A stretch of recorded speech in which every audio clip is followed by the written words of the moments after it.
Hey everyone, this Halloween we're hosting a virtual live show with our good friends over at Cult Podcast.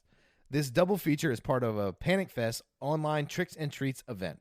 Because of the pandemic, a lot of us aren't able to properly celebrate our favorite time of year. However, now we have an opportunity to have some spooky fun and help out some friendly folks in Kansas City. 25% of each purchase goes to help keep the Screenland Armor, one of our favorite theaters in America, in business. Additionally, we'll be releasing some limited edition merch. So from now until Thursday, October 8th, you could pre-order your own piece of Horror Virgin and Cult Podcast history. Tickets are on sale now for $20, and our shirts are available for $25. However, we're offering a bundle for $40 where you get both.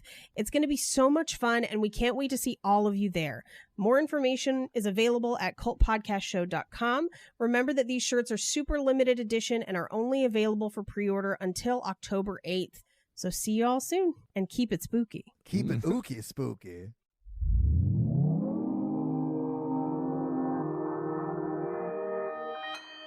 Consequence Podcast Network.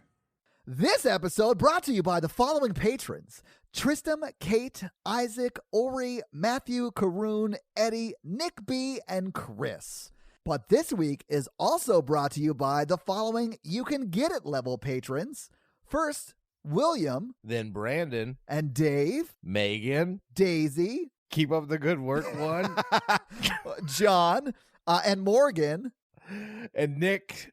A different Nick. A different Nick. Nick S. Yeah. And Kaylee.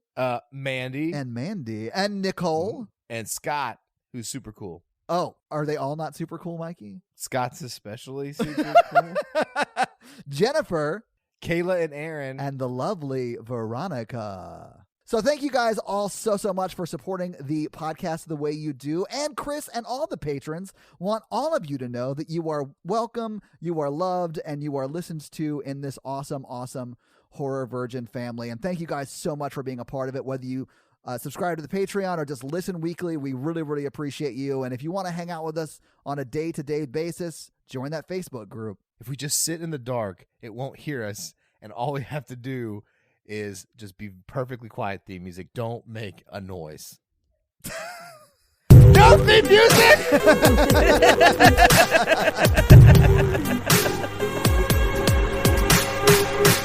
What I really needed in this movie was like a child dummy that someone swung around the room with as it was attached to their neck. And I'm bummed that I didn't get that. I'm so tired of people not killing children monsters. I'm not going to stand for it anymore. Oh, thank you for listening to Horror Virgin. I'm Paige. I'm Mikey. And I'm your Horror Virgin Todd, which means I don't like scary movies, but you guys make me watch them. And this week, the listeners actually made me watch the 2007 found footage film, Wreck. Yeah. Did this movie wreck you? It did. This movie scared the shit out of me. And I watched it last night with Natalie. And Natalie is not at all fazed by scary movies. And I super am. So like halfway through it, when it was like really ramping up and getting scary, she was like, oh, I'm falling asleep. And legit fell asleep like right at the end of this movie at the scariest time. I was so like shamed by my own fright. You might say she got tired of your shit, Todd. One would assume that would have happened a long time ago, so maybe she's just immune, which, I mean, plays out for me because I way outkicked my coverage with her. But, so, Mikey, Paige, I don't need you nodding your head at that. That's not something you should agree to. Mikey, have you seen this movie before? No. I saw Quarantine. I thought I meant to see this, but I just never did, I guess. Quarantine is the remake of this movie, right? Yeah. Okay. I knew this movie was in Spanish, so I thought I was going to be reading like a subtitled movie. Same. But I couldn't find the subtitled version of the movie anywhere. Yeah, we should address this right up front because I literally bought this movie twice on YouTube and Vudu, and both of them were the English dub versions, even though it said it was Spanish language. I was very upset. I scoured the internet both legally and illegally and could not Oh. find the subtitled version. You dipped into the dark web. Yeah. Dub movies kind of bother me, but I kind of got into it like within 15 minutes so I could watch it. Honestly, I probably found this movie more scary than if we had watched the Spanish language version with English subtitles because I would have just read the movie and not really been able to pay attention to the jump scares and stuff. So I think this version probably scared me more than having to read subtitles. It definitely gets more scary as it goes. And I liked it, I guess. It was shot kind of like a found footage telenovela zombie story. But it is that. It's single camera, and you are just following the cameraman's perspective the whole time until the very, very end when he dies, and she picks up the camera. But yeah, I mean, so Paige, was this the first time you had seen it? This is the first time I had seen this movie. I was not super impressed by it. Really? Okay. Ooh. Yeah, I mean, there are some things that I think this movie does very well. Yeah. And one of them is commitment to the world. Oh, where there's a lot of frustrating found footage movies where the camera goes places where a camera wouldn't be able to go, or we're seeing scenes that were not taped on camera and there's just not as much commitment to it. And this movie is above all committed to their found footage story. They had a vision and they went all in, and I liked it. Unfortunately, I think that vision really writes them into a corner. This movie was also largely improv'd. That does not surprise me at all. You know, there are a few scenes that are specifically written, but I do think that impacted it as well. For me, the frustrating part was that this movie was very predictable. And at a certain point, it became very, very obvious that no one was going to get out alive, which made me kind of stop caring. Because when you raise the stakes to a certain point, like, you always want to heighten and raise stakes in a horror movie. Yeah. Every time. That's what you want to do. But at a certain point, if you get to the point where your stakes are so high that they're impossible and it is obvious that no one is going to live, then it's no longer scary. Then you're just waiting for people to die. And this movie 100% gets to that point where I would say in the last 20 minutes especially, you are just waiting for people to die. I would 100% agree with you, but this movie scared the shit out of me. But I agree. It was predictable. I knew when jump scares were coming. The jump scares still terrified me. And I knew no one was going to survive. And still, the last 20 minutes were so tense for me. When people online have been saying, Todd, you're going to lose your shit at this one.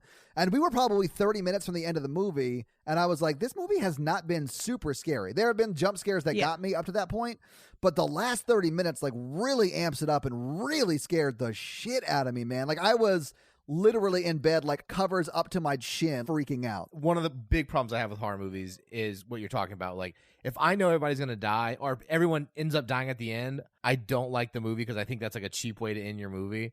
It's rarely done well, except for Blair Witch Project. That movie scared me when I was a kid. Yeah, I was going to say, this is a lot like Blair Witch Project in that everyone that you care about in the movie dies, right? Yeah. But the Blair Witch Project, and I haven't seen it since high school, but that one scared the shit out of me as well. Like, it just does not matter to me. Like, I understand your criticisms with it, and I think they're super valid, Paige, but I can know all that and still be super scared by the film. But I mean, now I hated this movie, but I understand why people that like jump scares like it. I did like that, unlike most zombie films, it was contained to one building, and it was like there was a bunch of people around, and it wasn't like the whole world was ended. So it was like different. Yeah, let's just jump into this movie, though, because it's definitely worth talking about. We open on a reporter in front of a bunch of fire trucks, and she's kind of bungling her intro a couple times. Yes. We hear sirens. She starts again. We find out that the name of her show is While You're Sleeping, which I was like, I kind of wish I was watching While You Were Sleeping with Sandra Bullock. Yeah, it's a different kind of movie. Yeah, I was like, that's also a scary movie. Let's do it. I know, but that one's actually for Romancing the Pod, not this.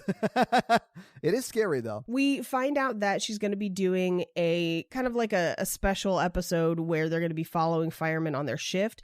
I got the impression that their show was based on people who work while everyone else is sleeping. So like, that's what I thought too. They would have gone to like a diner that's open all night, or but yeah, it's like a day in the life show of these people that work third shift, you might say. Right, exactly. So we cut to an interview with one of the firefighters, and I think he's the captain. He's got to be the chief or the captain. And she's like, just cut this because he looks like a terrible person. And I was like, if he's a pain in the ass, cut this out. Yeah, she does that more than once. She's like super catty about who can be on her show or not. Just my type. Oh, she is literally awful. One of the worst parts of this movie is the fact that we have to follow her the entire time because she is insufferable.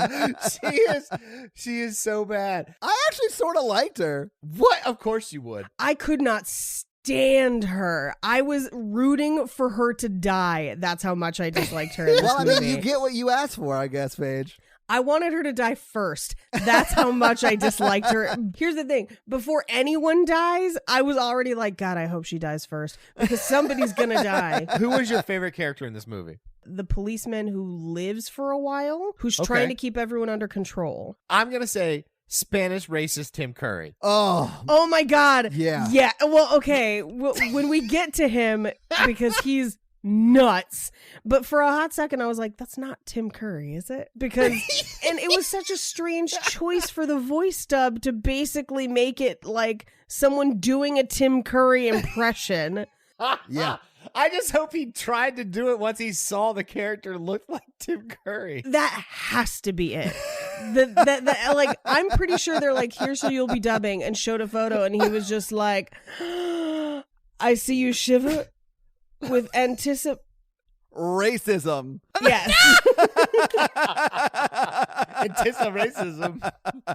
But let's keep moving through it though, because we got to get there. Okay. Yeah. So she basically goes around and tours the fire hall. Yeah. This place had like 17 poles to slide down in every room, which was like a weird choice for this. Like, was the whole fire department? I mean, this is a real fire station. Yes, in Barcelona. But they had 4 poles to slide down in the bedrooms. Then they had poles to slide down in the basketball court. There was just poles everywhere. That's super dangerous for basketball. Yeah, because if you tripped and fell through it would be a problem. And there's a fence on like the back of it, but not the front of it. Yeah.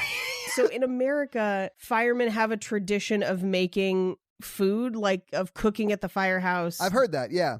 There are like recipes that are specific to firemen. It's like a whole thing. I did not realize that was also the same across the pond, because she does meet them like during dinner and is like, oh, all the delicious meals you make. And I was like, oh, I didn't realize that was also a thing there, but okay. Yeah. I mean, it makes sense. Like, well, if it's like it is here, I know firemen will sometimes stay at the firehouse like 3 days in a row. Yeah, like 3 days on, 4 days off. Yeah, it would make sense that they would stay there and like cook and all that stuff, while they were there. The man who's giving her the tour is the duty officer and the coordinator. Is he like the officer in charge of that shift or something? Is that what that is? Okay. Basically. So he shows her the helmets, jackets for her to try on, boots. I did love that she subtly calls them all fat when she's like putting on these clothing. She's like, you guys are so enormous. Yeah. And he's like, calm down. We can get you one that fits. It's just, we don't have one on us right now. Yeah, but they were like European enormous, not American enormous. Oh, no. I mean, you're right. I mean, when we meet the guys that she goes out with, Manu is kind of a big guy. Yeah, he is. Like, if I had to like pick a person to date from this movie, probably Manu. Those shoulders, was man. Manu the bald one? Those shoulders, yeah. I liked him. So at this point, she kind of tells the camera that they'll see if they get an emergency, but they might get a call, they might not. And if they do get a call, she'll ride along. And I loved how she was like talking about this, because she was, man, I hope we get something. I hope something happens, to the point where I thought she was going to go out and set a fire somewhere so that they would get a call. And just like pull the alarm or something. Yeah, exactly. Because she was like, well, man, I hope we get to see a fire. Like, I can't wait. I hope someone's life is in danger tonight. This is where she goes to the dining hall. She meets Alex and Manu, who are going to be the firefighters that take her around. Right. The next thing we cut to is her miking up the firefighters and testing the mics. Yeah. She interviews Alex, but ends up changing sides during the interview because of her hair. Well, yeah. I feel like this first 15 minutes is to set up how ridiculous she is, so that the things that she does through the rest of the movie make sense. Yeah. I like when she changed sides. I think that is her best side. And I'll say, I think most people, and maybe most like women in that line of business, like reporters and stuff, have people a who are on side, TV, yeah. they know what side they look best on, and they want to be on that side. I completely understand that. So during this interview with Alex, she asks him, what's a normal night? And he was like, basically like, normal? Like, yeah. A normal night is nothing happens. He basically tells her that everyone thinks that they're usually putting out fires, but 70% of their calls are different types of services, water pipes, pets. Yeah, saving pets, that kind of stuff. She says, I hope the siren goes off. Yeah. Which is like kind of insulting in a weird way. That's what I was saying earlier. Like, I really do think she really wants someone's life to be in danger just because she wants a good show. Now, okay, I will say, it's probably insulting for her to say it, but I've heard first responders like, man, I hope tonight we can get into some of the action. You know what I'm saying? Yeah, because they're bored. Right. The alarm's not going to go off unless something bad is happening, right? So she is essentially wishing for something bad to happen so that she can get some good footage. Anyway, she qualifies it by saying, nothing serious. I just want to see what your work is like. Right. And I'm like, bitch, lies. You want to see the good shit, as we will find out through the rest of this movie, where she commits to her TV show for far too long. She is like hoping for a triangle waist shirt factory fire level fire that she can catch on film, you know? I will say that the cameraman in the dub version, his voice is too omnipresent and godlike for me. Yeah, he's like, I think we got it. Yeah. Switch to your good side. Yeah. Honestly, his voice and the Tim Curry racist guy are my favorite dubbed voices, yes. I love it when like someone gets murdered. He's like, Oh no, someone's been killed. We must go back. Well, this is something that we'll get into the further we get into this movie. They constantly narrate things we've already seen. Yeah. And I'm like, I get that you're committing to the realism of this, but why am I sitting through 2 minutes of you explaining to me what I just watched? Yeah, it's like they're both showing and telling, Paige. Yes. Which I think you should never do. Like, if you're going to show, and that's always better than tell, but don't ever do both. Right. And we cut to, they say that they're going to have a movie in the TV room and wait to see if the siren goes off. But what we actually cut to is her wandering around the fire station late at night, bored. Yeah. So she like goes to see the women at the call desk. Oh, I loved that because she walks in there like, didn't ask them clearly if they wanted to be interviewed. She just like barges in on them and then they're like, no, fuck you, I'm out. Yeah. She walks past the sleeping quarters and points out where the alarms are. It tells us about the poles and then tells us that they take 3 minutes or less to go into action. We then, I think, see Alex shirtless in the hallway. Oh, was that? Yeah, one of the firefighters walks down the hallway shirtless. Yeah. Yeah, I didn't recognize if it was Alex or not, but I did see that. We then cut to them playing basketball to pass the time, and the alarm goes off. Yeah. It's right after she nails that granny shot, which I thought was awesome. Yeah. She reacted in a way that they had been trying to get her to make a shot for like 30 minutes because she like loses her mind and everyone's like high-fiving her for making like a basket. I thought that was very funny. Yeah. They were like, thank God we can move on to something else now. it was just sad during her celebration laugh when she fell down the fire pole and died. The one that was right off the side of the court. Well, and literally they do run off the court. They don't even run out of the room. They just literally go to the pole on the side of the court. Yeah. And they're gone.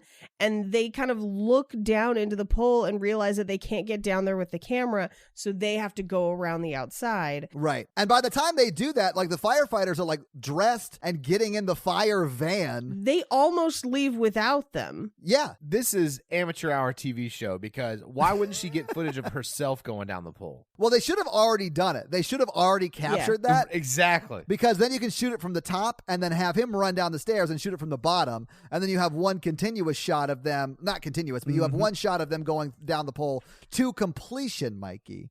And listen, she's going to ride that pole to completion. To completion, yes.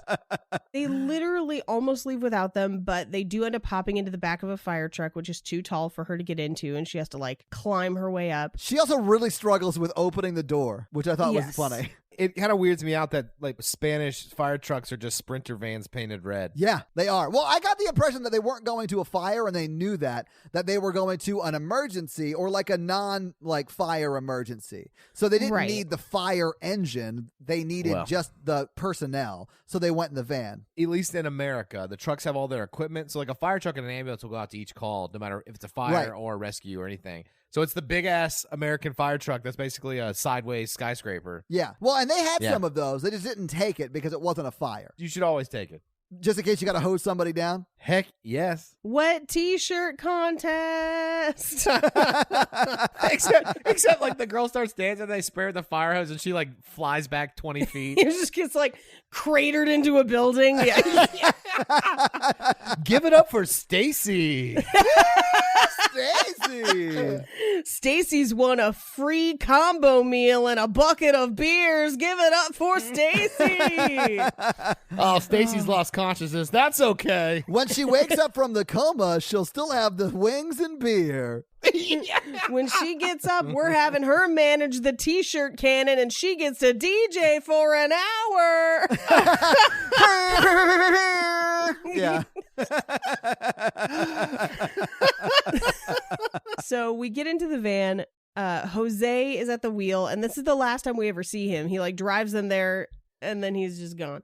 Jose, take the wheel. I'm sorry. Alex and Manu are in the van as well. Yes. And Alex is kind of explaining to them they all have to go out, but they're not in a hurry. They're not sure what the call is, but it's not a fire. Right. And this is where she is like, oh, are you going to turn on the siren? And they're like, we don't really need to, but we can if you want. No, she said, are you going to turn the alarm on? And Yeah. I disliked her from this point forward because everyone knows what a siren is. Well, she does say, she's like, I forgot the word siren. We should reshoot that. So, like, she knows it too. Early fun fact, the girl who plays the reporter is a reporter. That's her actual job. Really? I know. What? I know. Wow. I know. That's funny. My first reaction was like, a good one? A currently employed one? 'Cause She certainly has the look of a reporter, if you catch my drift. Yeah, I mean, she really, yeah. Yeah. And I'm not saying that's a good thing. I know someone who used to be a reporter and got out of the game because she was sick of having literally a weight limit for her to be able to be on camera. yeah. So they arrive at the house, they open up the truck, and they take a bunch of tools for opening doors and locks because they know that they're probably going to have to force their way in, but that's about all they know. They also notice that the police are at the house already. Yes. So they go into the apartment. We find out it's an apartment building. It's like 6 stories. There's 5 apartment levels and 1 attic level. And one attic. Yeah. Yeah. There's like 2 apartments on each level. Yes. Yeah. Yeah. And then behind it, which is also connected to the lobby of the apartment, is the textile factory, or like it looked more like a small little shop with like an office back there. Yeah. So they go into the lobby of the apartment building and everyone there is like, why is this taking so long? We've been waiting, but we just watched them. Like, we know they just got the call. Like, I got the impression that the people in the lobby had been down there for an hour. Yeah. And the police had been there for a while already, but they called the Yeah. fire department in, right? right. For whatever reason. If there's one thing I've learned about the public, it's that they're awful. Agreed. I mean, yeah, not to quote what I think is not a movie, but a documentary about aliens, but the person is smart. People are stupid. You're gonna quote Men in Black. Hell yeah. The documentary Men in Black about how Tommy Lee Jones and Will Smith saved the world. I would argue that also there are persons who are dumb. But this is a thing with the public where when people have to wait any amount of time, they compound that time in their head.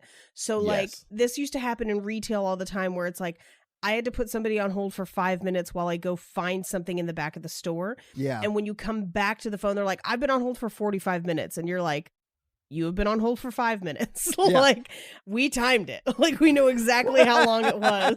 Especially if it's like an adrenaline rush. So like, say that you did hear a scream and you called 911 and it took them 5 minutes to get here. That's going to feel like a really long time. Yeah. Yeah. But that's a really fast response time. I feel like because I worked in retail so long, I don't have the same framework for time. Like, where I feel like sometimes I experience things in more of a real time than people do. Because I had an asthma attack and had to call the ambulance, and they got there 5 minutes later, and I was like, damn, you guys were fast. Like, I was like, you got great job. And then the ride back to the hospital was kind of longer, and I was like, how'd you guys get to me so fast? But most people are just like, it's about time. I've been here forever. Also, I guess I'm just a terrible person, but I probably Yep. would have came out of my apartment and been like, what's going on? They're like, oh, the older lady in 5C screamed and fell, and we're waiting on the fire department to break her door down. I'm like, all right, well, you guys have a great night. And then I would have just gone back to bed. And Mikey, you know what would have happened to you? You would have survived. Because Yes. you would wake up the next morning like, why is there tarp over my windows? If everyone had just stayed locked in their apartments, this movie would be fine. Yeah. Nosy Nellies equal eating bellies. So, spoiler alert, we're recording this the morning after a 4.8 earthquake in Los Angeles that happened almost directly under my damn apartment. Yeah. And when it happened, we all ran out into the courtyard. So, like, if this had been my apartment, we would have all died because we were all just like, "Do you feel that, Yolanda?" Yeah, I felt it. Like that's. But that's an earthquake page. If like Yolanda had screamed and like someone called 911, you would have maybe gone and checked. That actually happened 2 months ago. And we are some of the only white people that live in our building. Most of the people in our building speak Spanish. And so there was screaming in Spanish. And I was like, I don't know what they're saying, but their tone is not great. And so I started getting dressed. And I like opened the door and my neighbor Yolanda ran past and in English was like, "Paige, get out of the house." And I was like, "Oh, damn it. Okay, thank you for the English one. All right, great." And then like ran out and we found out that the vacant lot next door was on fire. But like... All so right. yeah, like Paige, you're gonna die. You gotta stop. I feel like you guys just don't understand how Los Angeles works. It's basically Mad Max here. I mean, yeah, your sky is filled with fire and you don't speak the language. The earth is not stable. I don't speak the language. It's fine. So we at this point think that it's a domestic dispute. There's 2 officers there. One of them is clearly a senior officer and he comes downstairs and is basically like, "Come upstairs with me. I'll take you to the apartment. It's locked. We haven't been able to get inside." And we kind of hear some rumblings from the crowd that there's a bad smell, that they think maybe she's dead. Yeah. But she's screaming and there's crashing around. They also at this point are like, "Why the fuck did you bring a camera crew here?" And they're like, "Oh, we're taping for this show that no one cares about." And they're like, "Well, fine. The camera crew is your responsibility." And he says, "If I say stop filming, you stop. If I say get out, get out." And the reporter is like, "Don't, we have permits." And at this point, I was like, get out. Stop it. Like, you're A, in the way, and B, you're going to get people fucking killed for your stupid camera. Yep. I was fine with her until this point, and then I was like, nope, not here for it. I did like that everyone in this movie is in a horror movie, but the cameraman is in a Benny Hill sketch because he knocks into everything he can find when they get up into her apartment, the old lady's apartment. It's not just that apartment. It's throughout the movie. Yeah, he's always bumping into stuff. Like, he's the worst. He has no object permanence or spatial awareness. There's nothing wrong with that. This would be Mikey. Great voice, clumsy as shit. We just never heard the cameraman laugh. If he had the Mikey laugh, it would have been the best movie ever. You should have done a God laugh. Ho, ho, ho, ho, ho. Oh, thanks, Predator. So the other thing about this movie is it's a 5-story walk up. Yeah. And they run up and down these stairs so many times. But so I just have in my notes, this movie is an exercise in being frustrated on behalf of first responders. So they break the door open and we can hear screaming inside. But this is where the cameraman is just constantly knocking everything over in the apartment. And literally all of the first responders are like, "What the fuck is wrong with you?" There's like, one long hallway, right? And the woman's at the end of the hallway and they're walking towards her. This is a massive apartment. Yeah, they're huge. Yes. These are big places. And all of the apartments are big. That's why there's only 2 per floor, right? Yeah. But this long-ass hallway, they're like walking down and he's literally bumping into end tables and tripping over shit on the floor. And they tell him like 3 times that he needs to step lightly and stop running into shit or they're going to kick him out. And what we see at the end of the hallway is kind of shadowy. We see a woman standing there and kind of doing the creepy zombie rock where they're just like, "Yes, I'm gonna get brains. Now that we found brains, what are we gonna chew on them?" I love it. Mikey, sing with us. What song is that? That's Heavy D and the Boys. Yeah. So at this point, the cameraman accidentally activates the spotlight. Yes. And we see that the woman at the end of the hallway is covered in blood. Yeah. This is where I started to, it started to get scary, right? Nothing up till this point has been scary. This is where it goes from literally a 1 on the scary scale to like a 3 for me. Yes. So now they basically are like, "Stop filming, get the fuck Yeah. out. Yeah. Because like you are about to put people in danger, essentially. He stops, quote unquote, filming from the shoulder and like puts it down by his side like he's holding it, but he is still filming, right? Yeah, he still gets all of this. Yeah. But it's like at knee level. It's not up on his shoulder like it was. Yeah. We see that the old woman screams. She's acting erratically. And as they try to approach her and kind of calm her down, she attacks the policeman and bites his neck. Dude, when they pull her off of him and you see like the neck flesh like ripping off of his neck, I literally dry heaved. It was so gross. I knew at this point I was screwed watching this movie. And you know when that officer gets home, his wife's going to be so mad that he has a hickey. How do you explain that?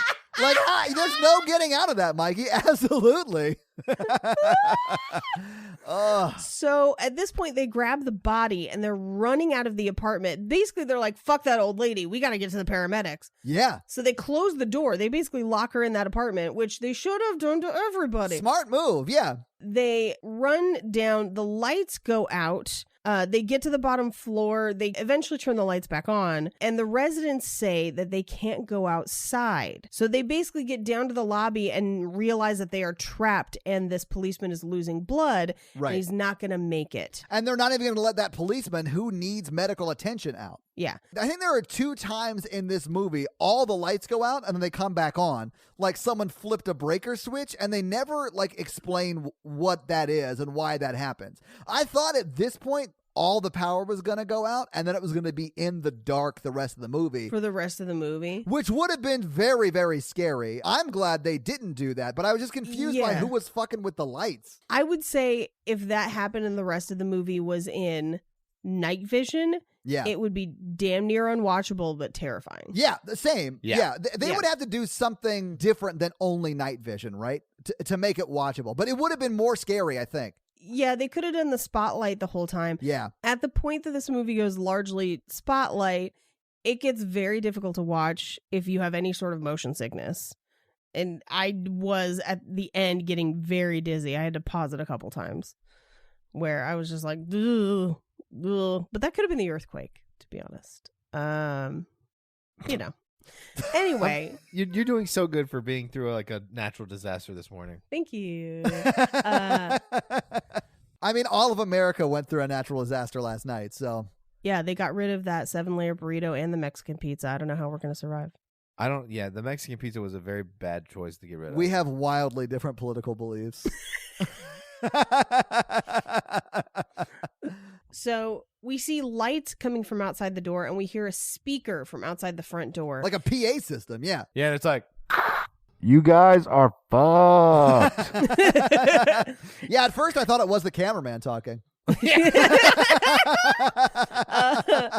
it's basically a speaker telling them that the public health department has quarantined them in the building. It's the cameraman's uncle. I had no idea he was related to Mr. Movie Phone. So this is where they inform the outside people. They're like, hey, this officer's going to die. And the health department is just like, that's better for us, actually. Yeah. We don't give a fuck. Mark one down, guys. If you could bag him up for us, that'd be great. What if there was one guy still in his apartment, like playing Xbox during this whole time? Like, there is. It's the Asian grandfather. I honestly think he survives, doesn't he? We never see him. Yeah, we never see him. I think he lives. Yeah, but they always leave their door open, so probably not. That's fair. That's fair. At one point, they say that he is sick, so I think maybe he already had it. Yeah, I got that impression too, but we never see him, so. So we find out that the public health department has quarantined them. They're not going to be able to get that officer out. The reporter loses her shit. Yeah. And she's trying to film all of it, and she's shouting into the camera. And the first responders basically are like, can you please stop filming? Like, we need to handle this. Can you stop filming? And he pushes the camera out of the way. And she goes nuts and almost hits an officer. Yeah. And at this point, I was like, trank that bitch. This is insane.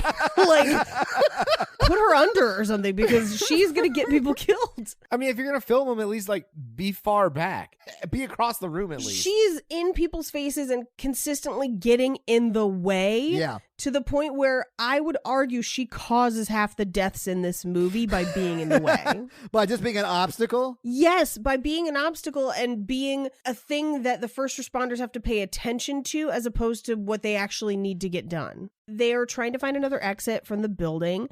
This is where they start to ask what's behind this door. We find out that's where the textile factory is. Right. And then this is where resident Karen is like, my husband is outside and they won't let us out. And he has medicine for my daughter that has tonsillitis. Yeah, but it ain't tonsillitis, baby. We find that out later. But as she's screaming, Alex, the other fireman, falls into the lobby. And to be honest, a fall from that distance, he is dead. Oh, yeah. They treat him later as if he did not die in this fall. And I'm like, that fall 100% broke his neck and back. Like this Right. is... Well, yeah, he looks dead too when it happens.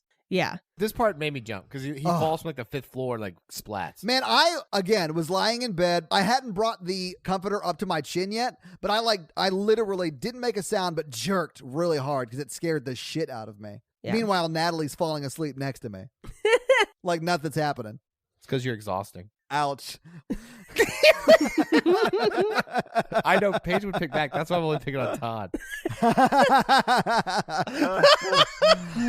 So we hear more screaming upstairs. So Manu and the other officer go up the stairs to essentially respond. And they tell them again, stop filming.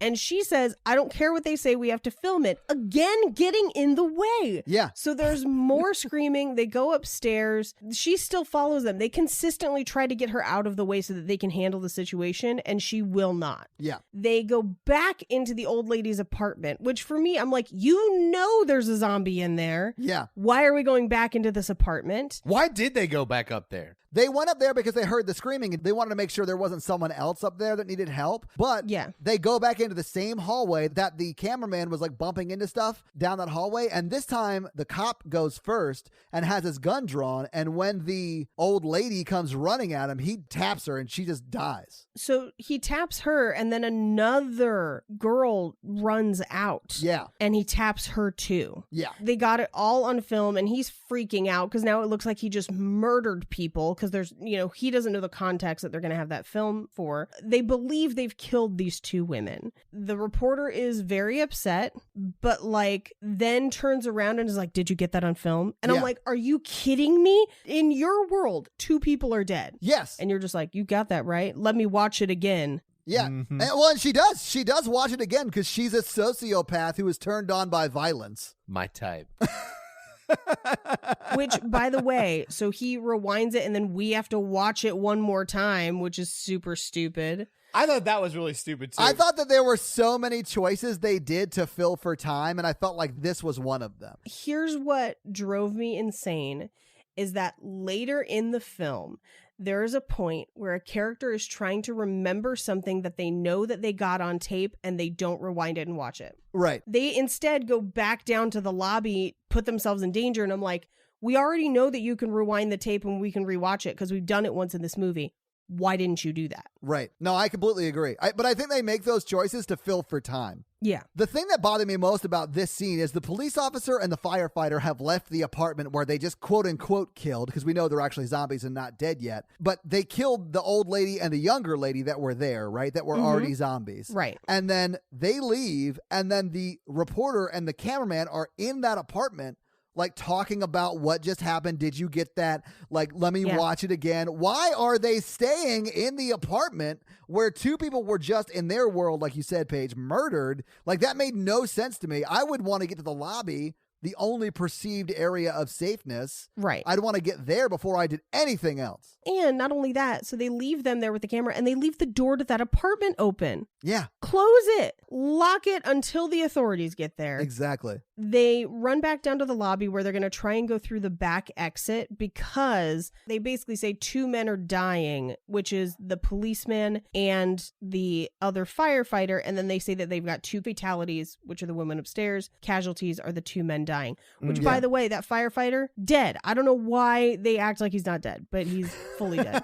I do sort of wonder if the zombie part of him is sort of the only thing that's actually showing signs of life, if he actually did die. I wondered if that was the case for the policeman as well, because he's just kind of twitching, but he has been wounded and lost so much blood, it's very likely that he is also dead. So That's true. It Yeah, did that's make fair. me wonder if both of them were dead. And then that guy who's like working on them is like a medical assistant, but he's definitely acting like a doctor. Yeah. I don't know if he had the knowledge to treat those guys. He injects one of them at one point with something, and I was like, what's your title again? He's injecting them with antibiotics. I thought he was just like injecting heroin into those guys' necks. I don't think it was heroin, Mikey. I mean, that'd be fun. He's like, he looks like he's in a lot of pain. I assumed that as a medical assistant, he would have a kit of stuff. Right. But also, having been to Spain and been to Europe, you can walk into pharmacies and buy a lot of stuff that you can't buy in the US. That's just amazing. over the counter. Yeah. Anyway, so they run towards the back exit, which is also blocked. But the frustrating thing about this is the reporter is shouting into the camera, Yeah. which means that any stealth is gone. Everyone in the building can hear her. So anytime they potentially find a way out of the building, she gives their position away. Right. This is also what we were referring to when we were saying that we've already seen the stuff that she's saying to us. Yes. We've seen it happen. There's not really a need for her to say it into the camera. Right. Except for, I think, to fill time. Although it didn't really bother me that much because I understood she was a reporter trying to like tell a story or whatever. So it just didn't bother me that much. And I was just like, okay, we got to get to the next set piece. And she is, tying us to that next set piece. Yeah, it irked me a little bit, but I understood why they did it, where I was like, I personally would not make the choice to do this in a movie. Right. If I was writing a movie. That's because you would write a movie. You wouldn't have them just improv the movie. This is true. But this is also a thing where I'm like, I could understand the choice to do this. It's not the choice I would make, but I understand why they did. Same. Yeah, but the set piece this sets up is that textile factory. Right. That's on that bottom floor that they open, sort of what looks like when a mall store closes. Yes. But it's like a solid metal one. Yeah. Yeah. So they open that and run into it, and she narrates to the camera, and then they're trying to get to that back office where the door to the outside is. Right. And that's when you see like a shitload of cops there and like spotlights into that back office. And I thought this was pretty effective because you see other people in the outside world, right? But you also see like these tarps getting drawn down over the windows and stuff. And I was like, oh, that would be terrifying if you were stuck inside. Here's something that I think this movie does really super, super well. And there are some things that it does, and this is one of them. With the tarps and the opaque doors where you can literally only see shadows and lights, but it's enough. And so if you were trying to make a very inexpensive movie and you're like, okay, there's a ton of cops. I can't afford a ton of cops, but I can afford blue and red lights and shadows. Well, and you can afford 5 extras in police gear for an hour, right? Yes. And that's sort of what they did, because those cops don't have lines, really. They're just there in gear holding what look like guns, I guess. But we never see them other than for like 15 seconds when the tarps are coming down, and then they're gone. Because you don't need it. I will say, at some point in this movie, not far from the scene we are now, I would have broken out through one of these tarps and been like, they can shoot me. I'd rather die like that than stay in this house. I had this exact same thought, Mikey, especially towards the end when it's like dire. Like literally you're the only 2 people left alive. I would not run up to the attic apartment. No, I would take my chances with the cops. Yeah. Knowing that I would probably get shot to death, but I'd take that chance as opposed to being eaten. If I started hearing gunshots, I would drop to the ground. Maybe I'm hit once or twice, but people have lived through that. Like, there's a better chance than like being ate by like 20 people. I mean, I have a better chance of being like 50 Cent than being like some guy who gets eaten to death. Yeah, 50 Cent got shot 9 times. Yeah, exactly. Yeah. You have a better chance of being 50 Cent instead of being an item on the 99-cent menu.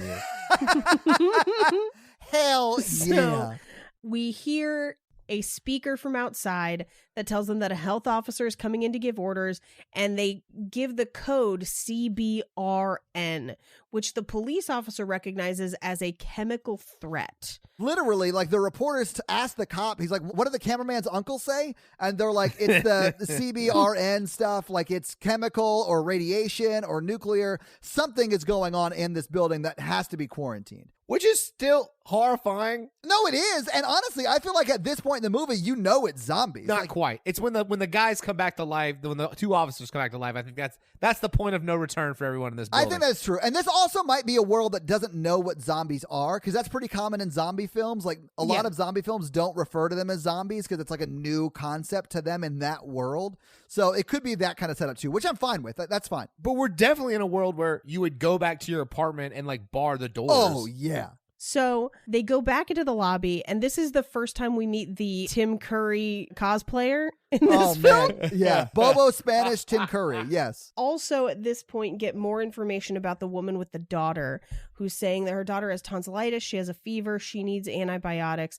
What I didn't understand is why the medical assistant didn't give the girl antibiotics. I mean, he clearly had some. This was my first clue that the little girl had whatever everyone else had. She had blood in her lips and looked like a zombie?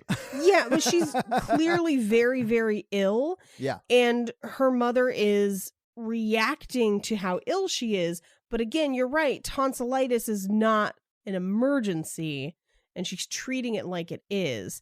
So at this point, they develop a plan to go through a second floor window and jump down. So they go upstairs. This is also where they kind of talk about the fact that there was somebody else in the old lady's apartment. The medical assistant who is with them basically says, oh, the Colombian girl, why didn't she come down with you? And they're like, she's dead. Yeah, that's the one who was in the apartment with the old lady who we killed. The cop was like, the firefighter shot her. Oops. So they're running through this plan, and literally the film crew is in the way the entire time. Yeah, like I said, it's a Benny Hill sketch for the film crew, but for everyone else, it's a horror movie. So they get to the second floor room with the window that they're going to jump out with, and it is already blocked. The police have already sealed it off. But it's just a tarp. I actually like this because they put a ladder up, and you see the guy climbing the ladder to cover all the other windows. It's really cool. So they're sealing off the entire building. At this point, the first responders are basically like, stop filming. Stop it. You are in the way. Yeah. And she basically says, no, everyone needs to see this. You're trapped in here like the rest of us. I'm going to expose this, which is like, you have no idea what you're dealing with. Or what you're talking about. Yeah.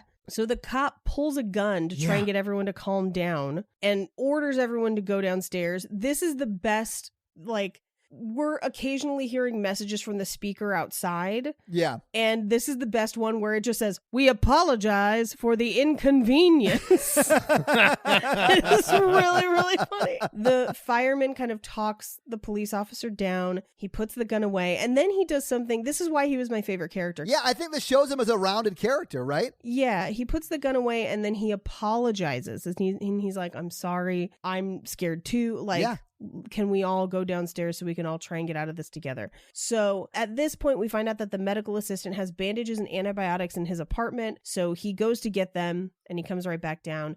And at this point, the camera cuts out. Yeah. We cut back in at 2 a.m. and the reporter is basically letting us know that they're shut in the building and completely cut off. And then she spends conservatively another 5 minutes recapping the movie we have just watched. Up to this point, doing a lot of telling of what we've just been shown. Yes. We cut to the office of the textile factory where they're keeping the dead bodies, and convenient apartment doctor starts treating them with antibiotics and cleaning the wounds. Yeah. She starts interviewing the doctor. Now, this drove me nuts where she was like, can I talk to you for a minute for an interview? And I'm like, no, he's operating on people who are dying. Like, these are serious injuries. Like, no, you can't interview him. How about you interview him later? See, but this is where I stopped taking him so seriously, because he grants the interview. Yeah. And he's like doing medical stuff while he talks to her. But no one noticed that this guy has no pupils, that his eyes have turned all white. Oh, you mean the guy who's like dying? Yeah. Yeah. He's got zombie eyes, and he's like, He's gonna be fine. Injection. My favorite part of this scene is she asks, "Would you say these injuries are serious?" And I'm like, and they're like spurting blood in the background. I would say these injuries are very serious. Absolutely. And he's like, well, it's subjective, ma'am. If this was a hospital, I think maybe, I don't know. And they were both bit on the face. I just work at Walgreens. I just work at Walgreens. If these people were at my Minute Clinic, maybe I could do something. So at this point, she turns to the camera and she's like, I want to do more interviews. So she starts interviewing all of the residents, which is where we kind of get to meet everybody. So she interviews the loud old couple from the beginning. And they basically said that they just heard screaming. There was something very loud. And then they just came downstairs and they want to go back up to get a jacket. I love that they were like fighting like an old married couple. As an old married couple, I was like, I like this. We never see them again once the like melee starts happening. So we have to assume that either they're dead or she went back for that jacket and somehow miraculously survived. So this next interview is wildly racist. Yeah. And they interview the Asian family that lives in the building. Here's the thing. There are points in this movie where other characters are racist towards this family. I think some of those are played almost as irony, where it's like you were racist against them, but then you were the problem. But this point in the movie, the way that this character in this interview is written is super racist, where I'm like, this is the movie being racist, where this character clearly in Spanish, or in our case when we were watching it dubbed. Do you think it's the dub or do you think it's the translation? She basically talks like a 1950s film Asian character. Yes. Well, and here's the thing. I think the dub is also bad, but I think that she wouldn't say anything that wasn't in the dub. Like, I don't think that the original version was like, well, he fell down the stairs, and if you notice, this trajectory would mean that he's probably dead, and we just heard the noise and came downstairs. I don't think that's what was written, because what we get in the dub is, and I wrote it down verbatim, fireman just fall down. He fall down from upstairs. Oh. He fall down from upstairs from up the staircase. Yeah. My frustration with this is this only serves to other that family. Yeah. There's no reason to recap this. We have already seen it happen. So we know what happened to the fireman, and it depersonalizes them. It makes them a joke where she gets nowhere with the interview. She gets no information, and it just serves to be like, look how dumb they talk, which is super offensive. Yeah. And when I got to this point in the movie, I was like, oh, this is bananas racist. And I can't even believe that this is happening in a movie in the recent, timeline. It's crazy. And then they cut away to the little girl, Jennifer. Yes. So Jennifer is 7. She says that she's sick, but she can't get medicine because her dad can't get in. And the mom is kind of interjecting, and we get the mom's interview right after. But again, a lot of this is repetitive information that we didn't need. There is some new information about the dog Max, because Max got sick and they had to take Max to the vet. And he's very sick, and we don't have any other information about that. So next, we get the mom, who is just the epitome of an anxious Karen, and she's like, I knew something bad was going to happen. I'm going to make a complaint. I'm going to publish a complaint. I'm not going to stop until everyone knows the whole story top to bottom. Right. Which, people are dead. You have the least complaint at this point in the movie. Then we get Tim Curry cosplay. Oh, man, this is rough. Yeah. His interview is super racist. It just reinforces the racism we saw earlier. Yes. It's so bananas. I feel like that character is not just that character. He's also the director of this movie, and he's just trying to justify. Fun fact. Wait, what? Yes, and I will get into it in fun facts. What? This is one of the few points of the movie that is actually written. Oh, my God. So he was just reading lines. More or less. More or less. And I'll go over it more in fun facts, but what he basically says is they ask him if he's been living there a long time, and he says, yes, I lived here with my mother, and then she passed, and now I'm alone. Right. And then he goes into a long list of complaints about the Asian neighbors, and they refer to them as Chinese, Japanese, any number of things. We don't know what nationality they actually are. I think he literally says it's the Chinese. He says Chinese, Japanese. He's like, they're always cooking their raw fish. Oh, my. Yes. And it all smells. And leaving their door open. Yeah. Yes. So the complaint is that they cook smelly food and leave the door open. Who does that? My door's always open. Ladies. Oh, God. And it smells. Like fish because of all the ladies. Oh, Paige, no. It's mainly just the inability to care for myself. Ladies. Do you want a fixer-upper, ladies? Mikey is single. Do you want more responsibilities and less freedom? Do you want to do 90% of the work but only get treated as an equal in the relationship? At this point in the interview, he says, "Have you started filming yet?" Yeah. Implying that he didn't want those racist things in the interview. No, that's not what it was, Paige. And then they say, "No, we've been filming this whole time." And he's like, "Oh no, my face is shiny." The fact that that's what he's worried about is crazy. Yeah. He thinks that one side is his good side. Well, yeah, he does say that. And then he talks to the cameraman. He's like, "Oh, you like that, don't you, cameraman?" He hits on Pablo. Yeah. "Oh, you like that, Pablo?" After this scene, we go back to essentially part of the textile factory where they've kind of rounded everyone up so that they can make a plan. And we find out that the police officer has spoken with the people on the outside. Right. And they said a health officer is about to come in because there's a possibility of infection in the building. And what they want to do is take blood samples from everyone. And once they've tested those samples, if you do not have it, you can go outside. I need your cooperation. So essentially now this is the scene from The Thing.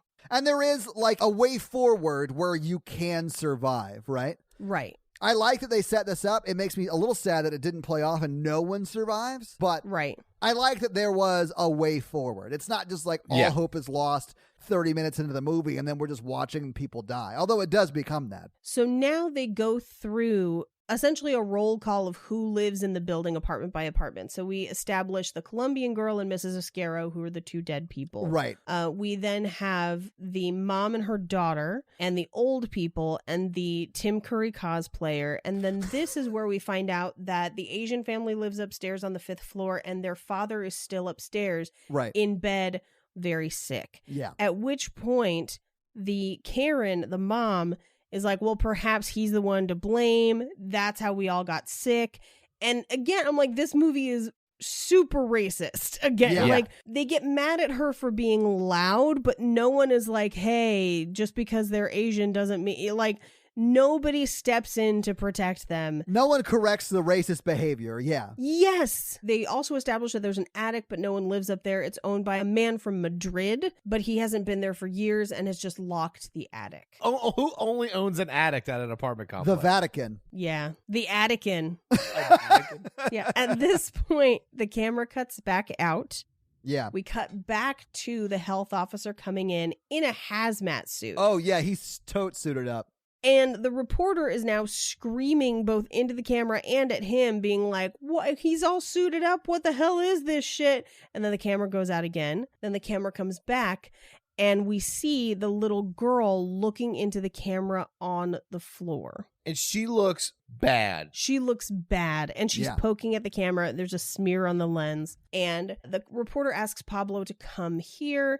She says she's freaking out. She thinks the old lady must be the one who's sick. She bit those guys. Are they going to end up like that too? Yeah, they are. And she says, "Get the camera. I can't just stand around." And so he pulls the camera out. They come back and we cut back to the officers are in the room with the bodies and she's in the way. They basically tell her, like, you can't come in. You need to stay away.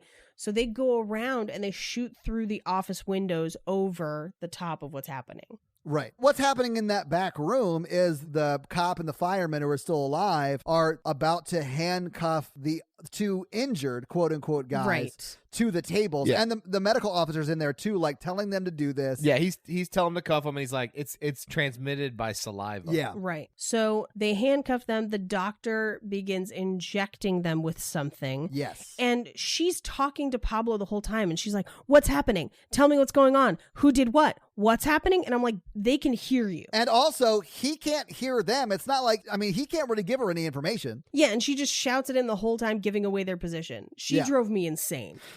So they get more handcuffs. for the police officer that's injured. They're about to cuff him, and he jumps up and tries to attack the health officer. Yeah. And so does the fireman. So they're now, people who were mortally wounded are now up and attacking people. So they essentially run out. They trap the medical assistant in there because they think he may have been bitten. Right. No, he was definitely bitten. He was definitely bitten. Well, there is a debate among them where the health department official says, yes, he was bitten. No one else saw it. And so they're like, if he's not bitten, we need to let him out. Like, they're going to bite him. And he says, well, they're handcuffed. So if he stays a distance away from them, he won't be able to hurt them. And the reaction time varies based on your blood group. But then at this point, the clearly bitten body of the medical assistant crashes up against that window. Yeah, it's clear he's been attacked. So they run out. They try to shut the back entrance. They won't tell people what's going on. The health official pulls off his hazmat stuff. Which is the worst thing to do in that situation. I am leaving that shit on the whole time. Because now you know that there's infection. Exactly. And he tells them that a vet was treating a dog with an unidentified infection. Right. The dog went into a coma, woke up from a coma, violent, and attacked everyone. They had to put the dog down. They took out the microchip for the dog, and it led them to this building. Right. And this is where the reporter figures it out, and she says, was the dog called Max? And he says, yes. So it turns out it was Karen and Jennifer's dog, and everyone turns on and her name is not Karen. We don't learn her name, but she was just acting like a Karen. Karen is Jennifer's mom, though. Yeah, we know what you're talking about. Everyone turns on her, and she says she has tonsillitis, and then Tim Curry cosplayer says, like hell she has tonsillitis. I do love that sort of everything he does, from racism to accusing someone of being a zombie, he does very theatrically. Very. They confirm that they think the source of the infection could be the dog, and it's transmitted through saliva. And at this point, Jennifer barfs blood all over her mother's face, screams, and runs away up the stairs. They hold the mom down to keep her from chasing after her. But part of me was like, the face blood means that the mom is also infected at this point. Yeah, because it's transmitted through saliva, right? Yeah, it's saliva. So even if she didn't get bit, there's blood and saliva all over her face and probably some got in her mouth. She's definitely turned or gonna be turning. Right. So they chase her up the stairs because they know that the Asian family's father is on the 5th floor, and if she gets to him, she could hurt him. Right. And they need to give her the injection, which it sounds like the injection is some sort of antidote. I assumed it was, but it never comes to fruition because everyone Right. dies. Yeah. Right. So at this point, she sends Pablo up the stairs and follows him and basically says, film everything, even though they're yelling at him to stop filming because they hear noise upstairs, which again just means he's in the way. Although he does come in handy a little bit in just a moment. They go back into that same apartment, and now the bodies are gone. Dum, dum, dum. They hear some creepy noises, and at this point I said, shut the door and burn it down. Yeah, absolutely. Fuck this whole place. Yeah, set the building on fire, try and like sneak out through the smoke so the cops don't kill you. So the apartment appears to be empty, but then they turn, and Pablo, the camera guy, gets a shot of the little girl standing in the doorway behind them. This scared the shit out of me, man. Pause. Okay. She looks very dead. The little Yes. girl, his eyes are all red. She's like growling. She is a zombie kid. And then this officer kneels down and gets 6 inches from her face, and he's like, it's okay, little girl. And then he turns around and says, I think it's going to be, and then like she bites his neck as he turns Right. around. Yeah. I would have punted that girl so hard out that hallway. The cop has a gun. He should have dropped her like the very first episode of The Walking Dead. You don't need to. They probably have steel-toed boots on because they're first responders. If he would have wound up, he could have punched her through that hallway window. Okay, here's the other thing. Why isn't the hazmat guy doing this? That's a good point. Why is he letting them get close enough to her to get infected? Yeah. If I was hazmat guy, I would have been out of that place immediately. I wouldn't have taken that thing out and been like, oh, this is too much for me. I have to go get some backup. Yeah, call the Marines to come murder everyone because this is a lost cause. This is the first real jump scare in this movie. Oh, it so got me too. I did jump quite a bit, man. Now, he does manage to hold her still, but she clearly bites the police officer. Yeah. They see the screaming old lady again, who they thought they killed. They shoot her again, but it doesn't seem to really matter. They run back down to the lobby, but as they're doing so, everyone is running upstairs past them. Yeah. Your first signal that something's going on downstairs, where downstairs the medical assistant is now a zombie and has escaped, and they won't unchain. As they chased Jennifer up the stairs, they chained her mother to the stairs, and they can't find the key. The cop has the key, right? So they can't unchain her. They don't have the key, so they're trying to like break the cuff or break the banister. Yeah, the banister it's on. It's at this point that Manu, the firefighter, the bald firefighter, gets the sledgehammer, and he's just like, you know what? We're done with this. I'm just gonna fuck shit up now. Yeah. Well, yeah. So he grabs the sledgehammer and basically pulls the reporter and the cameraman away, and they're just like, leave her. Basically, she is a zombie bait now. And to be honest, she is infected. Yeah, she was going to turn eventually anyway. So everyone runs upstairs to the weird British guy's apartment. So Tim Curry's apartment. Yeah. He lets them in. At this point, the reporter kind of freaks out, and she was like, they were eating her alive. And I'm like, no shit. Like, where have you been? Yeah. Like, this is what zombies do, bro. Yeah. Basically, he says we can stay here until they come for us. They're like, they're not going to come for us. They're just going to nuke this building. And he says, well, they have to come for the doctor who is in the other room, who's the hazmat guy. Right. And they look in, and the hazmat guy basically says, I'm bit. I've been bit. Yeah. Get out of here. They lock him into the bathroom because for some reason this bathroom has like the same security system as your average Los Angeles storefront, where it's got like one of those like accordion gates. Yeah. Well, and it also has like a long hallway in it. Like every room is required to have a 20-foot hallway in it. It's half bathroom, half bodega. It's real weird. So they develop a new plan that they're going to escape through the sewer because if they can get into the basement, there's a reinforced door.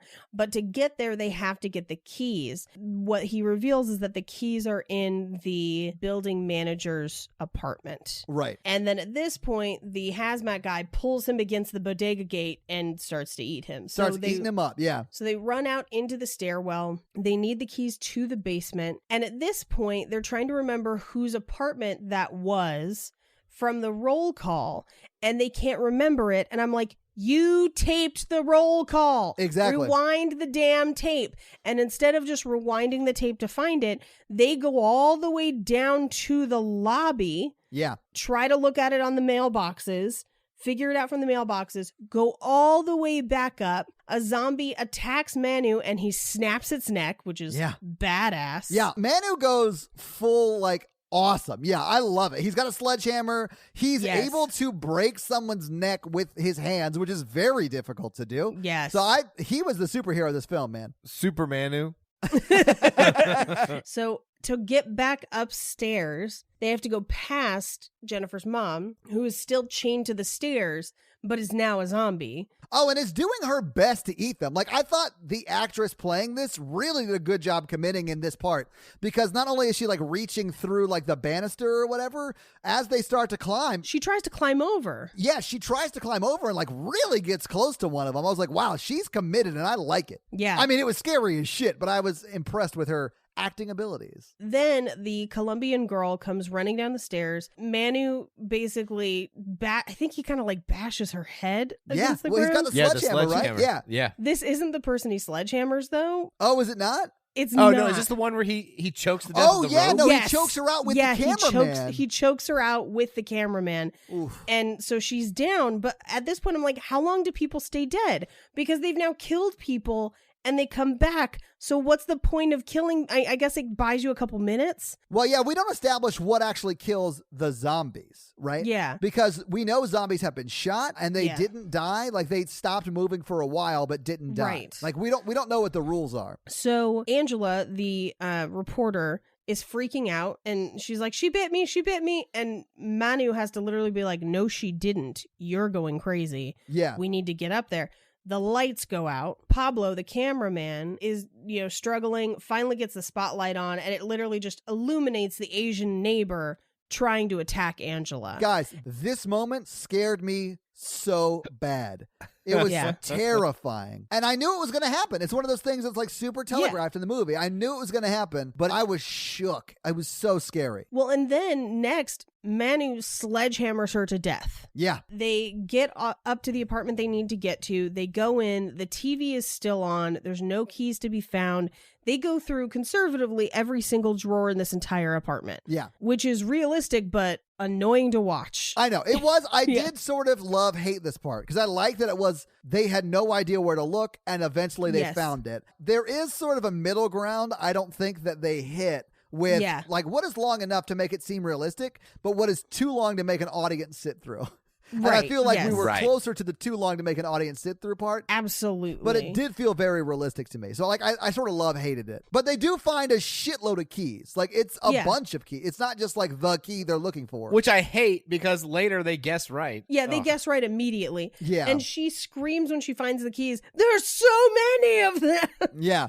Which I would be a little pissed about too, knowing that time is going to be a factor at every stage of this. You're like, great, I have to try literally 60 keys until I find the right one. That sucks. So they run out into the center stairwell and Manu is gone and now a zombie because they peek over the stairwell and literally every floor has zombies. It's terrifying. All coming to get them. This was my favorite shot of the film. It was so scary. So they get to the top floor and they get into an apartment just in time because the first key they try works. Magic. Thank God, yeah. That was the other thing. I'm like, you're going to spend all this time looking for the keys, but then they don't have to test more than one? I mean, had they had to try more than one, they'd all be dead because the zombies were on them, man. And they barely close the door and lock it again before they start hitting the door. I think this is when the cameraman should have died. If he would have fought them valiantly off and been like, come over here. And then he like fights them and then she pulls the camera in and like lives, that would have been the good part for him to die. She could have then done the next section on her own. Yes. Because they come into this apartment, they close it,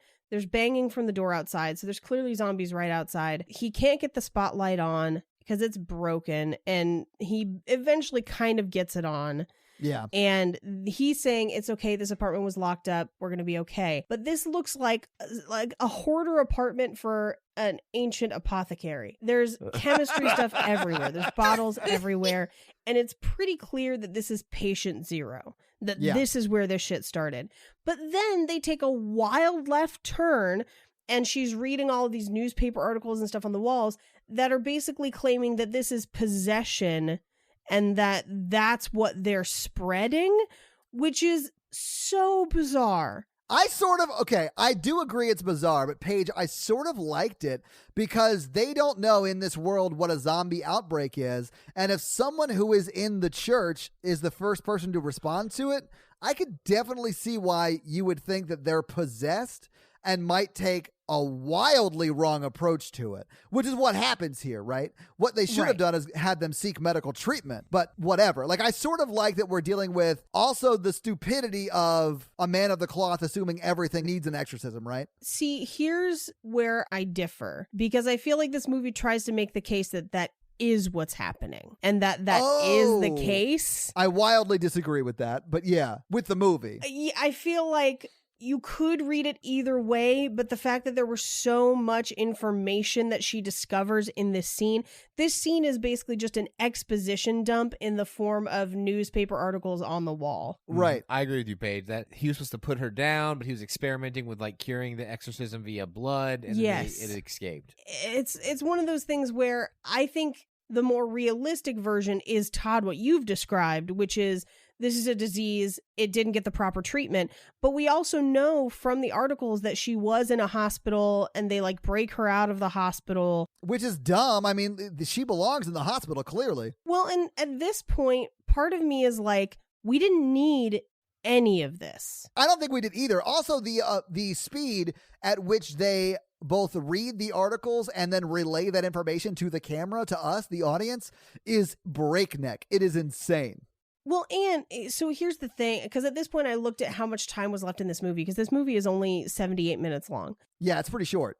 At this point, she spends 10 minutes, more than 10% of this movie, 10 minutes just shouting at these news articles, and it drove me insane. First of all, there's the girl that they're looking at is clearly still in this apartment somewhere. Yes. And now we're just waiting for her to come out. Secondly, this is a whole bunch of exposition. This introduces a whole new level that we didn't need. I don't need to know how this virus got there. It's a zombie movie. It's kind of scarier if I don't know it. Yeah. And we've already given a plausible explanation where it's a dog, where this is a virus that has jumped from animal to person. Yes. So why do we have this extra exorcism thing that goes on forever and just serves to make us listen to her scream out news articles at us for 10 whole minutes? I will agree that this felt like they were stretching for time, but I was still very, very scared during this time. Yeah, I think this is the scariest part. Me too. Well, because I would say at this point, like on the scary scale, I'm like way over 5 at this point, you know, and it's about to jump way up because when they are looking for a way out or whatever, like I didn't understand. They're on the top floor. There's no way to get out of this building by continuing to go up. Yeah. Well, so she walks past, I believe she walks into the string holding the attic door. I think that's what happens. No, the attic door opens. It just falls open. Well, it does, but when they close it back up, there is a string. And so I think that's how it opened. That's fair, but it does open all of a sudden, and just the door opening scared the shit out of me. Oh, yeah, for sure. It was so scary. The attic door opens, and he's like, I'm going to stick a camera up there. And all I kept thinking was like, the fuck you are, close that shit, nail that door shut, run away. Absolutely. There is absolutely no reason to go up there. So he puts the camera up there, and the camera pans literally all 4 sides. And I was like, once we get to side 4, that's where the jump scare is going to be. Yep. And sure enough, there's another child up there. Yeah. Because that's not the woman we see later. We have no explanation for who this child is or why they're there. But it still scared the shit out of me. Like, I knew it was coming, still scared the shit out of me. Absolutely. Yeah. And he pulls the camera back out, and the spotlight is now broken. Yeah, because it smacked it. At this point, we're going to get night vision, but here's what I don't understand. He does not look back at the tape to see what was up there. No. I mean, I wouldn't either. At this point, I'm running. Like, there's no reason to not run away. Yeah, I would just close that door and be like, we shouldn't go in the attic. Yeah, maybe the attic's not a great place for us right now, hon. So they turn on night vision, and he can now see an emaciated woman walking through the apartment. Oh, this shit is scary. That woman's design and implementation freaked me out. I was literally comforter at chin, like at my mouth level, like shaking a little bit. It was very scary. See, I wish they hadn't shown her. At all? At all. I think it would have been scarier if they didn't show her. Because oh my God. Once I saw her, I was like, oh, that's clearly her. That's the emaciated lady. And we're just going to watch her walk and bungle around in the dark. She also can't see. Yeah. And she literally just starts wrecking stuff in the apartment. And she goes after the camera. She kills Pablo. With a hammer. She has a hammer for some reason. Yeah. The camera clatters to the ground. The reporter's still alive. And picks up the camera, I guess because it's the only way she could see where the thing was. Yeah. She turns it and sees the lady eating Pablo. She tries to run. She trips. She drops the camera facing her conveniently. And then this is the classic. She's looking at the camera, screaming, crying, and then she gets pulled out of frame into the darkness. Which, to be honest, here's what I wanted. Don't show the emaciated lady at all. Have the camera fall, have her find Pablo's body, and then cut to that last frame so that we never know. We just know that there's somebody there. So sort of like the Blair Witch Project, right? Yes. So the Blair Witch Project, like you just end with that guy staring at the wall. Yeah. Oh, that image stuck with me for years. Like that was so scary. But this movie, I'll say, like we do get to see a lot of the emaciated lady, and that was scary as shit, especially when she turned her face towards the camera and it was sort of elongated, and it was just, man, it was so like, I'm going to call it creature design, which may be not the right term for it because it's a person, not a creature. It's a zombie. Yeah, they're playing it like a creature in my mind. So like that's what I would call it. I feel like it's really good. But it really is an emaciated lady. Like it's, Jesus. Oh, man. It's so good. And by good, I mean scary as shit. I hated this movie and I never want to see it again. But that's the movie. Roll Roll credits. Yeah. All right. So what did you guys think now, having seen it and talked about it? I guess I just couldn't stop seeing ways that even with a small budget, they could have made this movie better. Well, it sounds to me like your idea at the end, not showing the creature, quote unquote, or the Would old have lady, saved them money. would have saved them money, because that did take some special effects on some level, probably mostly practical, but still. Well, and here's the thing. If you want to keep the exorcism shit in, we never need to see that. We have already built in our mind that there is somebody there. Yes. And that there's something there. And the unknown of what's there, I think, is scarier than their creature design. Oh, I mean, that works in a lot of movies, though. Like Jaws, the unknown is what's the scariest, right? So, Yeah. I mean, there is a lot of that in horror. I kind of liked how they did it. I kind of liked how the woman did it with like a really extra possessed woman with a hammer who like looks really creepy. Oof, yeah. I mean, I kind of liked it. So for me, I mean, this is one of the scariest movies we've watched in a while. I was terrified. I do understand why people like it a lot and wanted us to watch it, because it is very, very my type of scary. Like jump scares are really what get me. And there were a lot of what I'll call effective jump scares. Like they really scared me. I do think a lot of them were cheap and very telegraphed, but that does not matter. It still scares the crap out of me.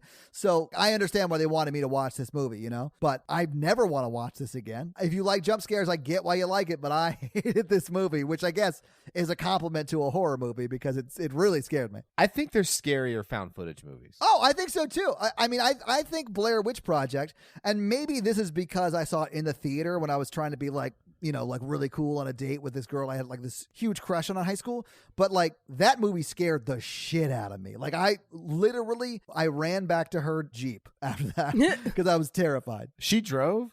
It was like around that age where I didn't have a car yet because I grew up poor, you know? Can't believe you didn't get a second date.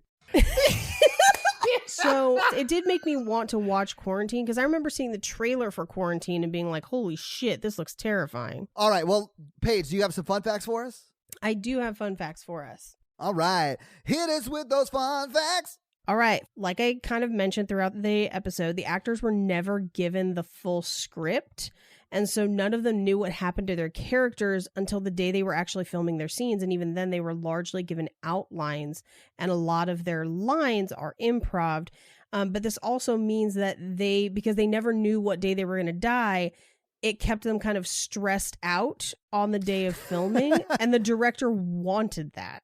I mean, I think that comes through. I can sort of see that. So the reporter is actually a TV presenter in Spain. So that's her real job. The entire movie was made and shot in actual locations. There were no sets built. So this is a real apartment building. But I think they only had access to that one apartment. That would make sense. And maybe that one other one. And I think that's why that's all we see. Yeah. They deliberately chose unknown actors to make them seem realistic. Now, here's something crazy. This was filmed chronologically. What? Which never happened. If you don't know a lot about movies are almost never filmed chronologically, because it's actually more expensive to film chronologically. Because if you have to redress the same set multiple times, and in this case, a real location, that means they needed access to those locations for longer. Yeah. Because they would have had to go back and forth to them.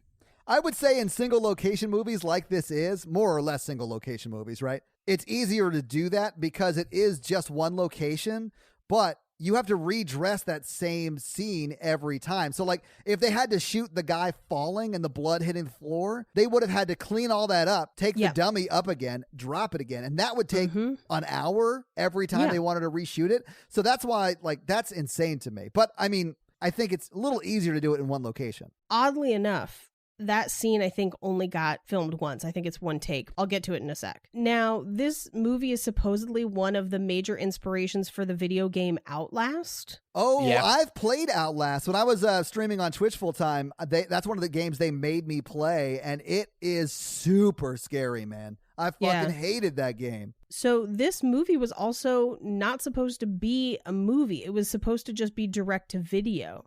And in America, that was the case. The DVD for the film wasn't released until after Quarantine came out and after the sequel, Rec 2, had been confirmed. So originally, they thought about having it be policemen instead of firemen. And they decided to go with firemen because they're more popular. Oh, really? Yeah. And specifically, because this was made in 2007, Yeah. They thought firemen were more popular in America because of 9/11, and so they went with firemen. Yeah, I could sort of see that. One of the makers of the film, Paco Plaza, who worked on the film, had Chinese neighbors that never closed their door. Oh my God. So he is just racist. And that's why it got written into the movies. Oh, Jesus. Okay. One of the working titles for this movie was duration 70 minutes, meaning that the movie is supposed to be in real time. Okay. Which is really interesting.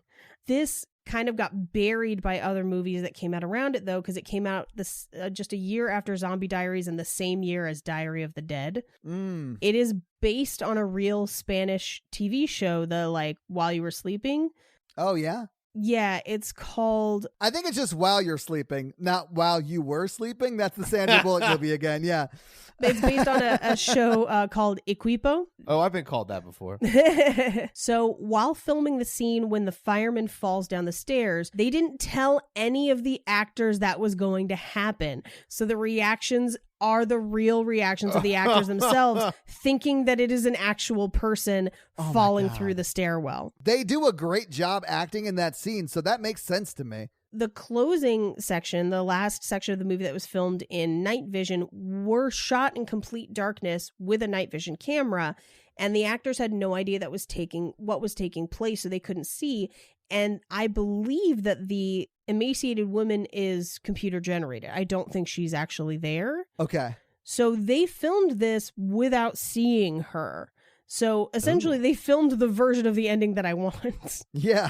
I will say, for just a TV presenter, she does a pretty decent job acting in that scene. Because I do believe she's terrified, right? Yeah. They apparently found out right around the time that they released Rec 2 that there's actually a statue on the top of that building depicting a woman being dragged by a monstrous creature by her foot, which is very similar to the final scene of the film. They didn't know that going into it? Apparently not. That's a crazy coincidence. Yeah. They tried to market it the same way as Blair Witch Project. Where they told everyone it was real?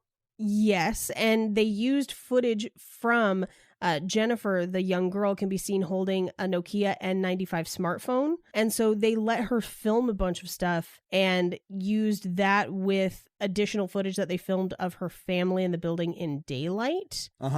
And it reveals that Angela continues to report from that camera in like an alternate ending. Oh, Angela's the reporter. Sorry. The reporter. Gotcha. But that ends up not being in the final cut of the movie. Several of the zombies' makeup details can't be seen because of the shaky camera. Yeah. And they had actually done extensive makeup. In one case, they actually had a fake ear on the policeman who gets bit on the neck. Yeah. So like they went to all the trouble of putting like a whole prosthetic on, and then you just can't even see it. The alternate ending has Angela making it out of the attic and being attacked by the old lady. Another alternate ending has her coming downstairs in the dark, trying to make it through the infected residents, because much like Train to Busan, they are only active in the light. Interesting. Okay. Oh. Yeah. So in the dark, she tries to make it through them while they're in like a numb state. Yeah. And then she's killed by one of them. Apparently, they liked that so much that they used it in Rec 3. Spoilers. Yeah, spoiler, which in Rec 3, they basically confirm that, yes, the exorcism part is part of the zombie virus, and they are able to paralyze the zombies with a priest's prayers. Oh, weird. Okay. Yeah, so that's, I mean, once I found that out, I was like, now I'm extra mad that they put the exorcism stuff in, because that's just dumb. It is weird. I'll say that. It's very, very strange. So those are my fun facts. Well, thank you for your fun facts. Mm-hmm. So yeah, let's talk box office, guys. What do you think the budget for this movie was? I think this movie cost maybe $10 million. Okay. Mikey, do you want to take a guess? $2 million. Ooh, Mikey, you ready for this? Yeah. $2.1 million. Damn. Yeah, very, very yeah. close. Great guess. It did not, as Paige said in her fun facts, get a U.S. release, but internationally it made $23.2 million. So it still did really well. Like $23 million on a $2.1 million budget is great. Well, and also consider that it's 78 minutes long, which in America is not typically long enough for a theatrical release. No, and honestly, you could have cut it down to a Black Mirror episode if you would cut out a lot of the, showing and telling parts. I think I could cut this down to 45 minutes, yes. Yeah, and it would probably be tighter paced and scary AF. Yeah. But there's not a whole lot of information for box office because it didn't get a theatrical release in the U.S. And the site that I use doesn't show like opening weekends if it doesn't. So I've only got that information, but it did really well. It did very, very well. And I'm sure, honestly, it's done really well on DVD and Blu-ray because that was released in the U.S. And a lot of horror people really love this movie. Yeah. So I'm sure it's done very well in the horror community. Yeah. But that's box office. So, Mikey, do you want to hit him with that scary scale? Yeah, let's do scary scale. Nice. Scary scale, listeners, is a scale of 1 to 10 of how scared we were when we watched the film today. Mm-hmm. Our 1 example is Ghostbusters, and our 10 example is Texas Chainsaw Massacre. Mikey, can I just say I'm so proud of you at how much better you are at doing the scary scale. It only took like 6 weeks, but you nailed it. It was one take. I love it. All right, thank you. I heard you mentally process. I can't tell if that's a dig or he's actually complimenting me. No, I'm going to take it as a dig. Yeah, Paige, what are you going to give it, I think? I think I'm going to give this around like a 2.5 to a 3. Oh my God. Okay. The only reason I'm going to give it a 3 is for those effective jump scares. If those jump scares weren't there, this is a 1 for me. Shit. Wow. Oh, man. All right, Todd. I'm going to give it an 8. An 8? Really? Yes. It scared the shit out of me, guys. It's funny because right when they get into the attic is where my girlfriend was like, I can't stay awake. I'm falling asleep. And that was where I was like holding my hands were under my blanket, but it was at my like chin.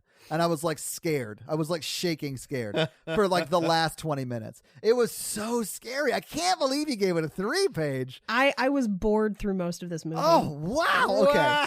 I don't feel attacked by that. I mean, different things scare different people, and I totally get that. This is just my like kryptonite type of movie. Mikey, what do you give it? I'm going to give it a 4. Okay. Yeah. Man, our listeners just really know what scares me, and they hate me. So they, like to see me tortured. Fair enough. This movie frustrated me so badly, I think it prevented me from being scared. You mean like from a production standpoint? And a writing standpoint, yes, where I was like, this is so poorly made, it is frustrating. I'll say this too, because Natalie's a working actress. She's been in like Lifetime movies and stuff like that. Like she's an actress. So she's been on set, like these very big production sets, like sets that are more expensive productions than the movie we just did, right? Yeah. So she is not bothered at all by scary movies because she's breaking it down by, this is how they got that shot and stuff like that. And I don't do that. I'm like in the moment and I like believe it's real and like it just scares me. And I think because you have that film school background, Paige, you sort of do the same thing and it's not as scary. I think different things scare me. Like, what was your rating for Hereditary? I mean, Hereditary's my 10. I think that night, because it was the third movie we had done, I gave it a 9 because I hadn't seen Texas Chainsaw Massacre, and that was like the 10. But there is no movie that has been scary as Hereditary for me. I would rank Hereditary pretty high. Yeah, I'd rank it higher than this. Oh, definitely. And I think the things that get to me more in horror movies, and it's why I think I mentioned it in the Facebook group this week, exorcism movies really bother me. And so I think for me, it's the knowledge of people being actually tortured mentally or emotionally really gets to me.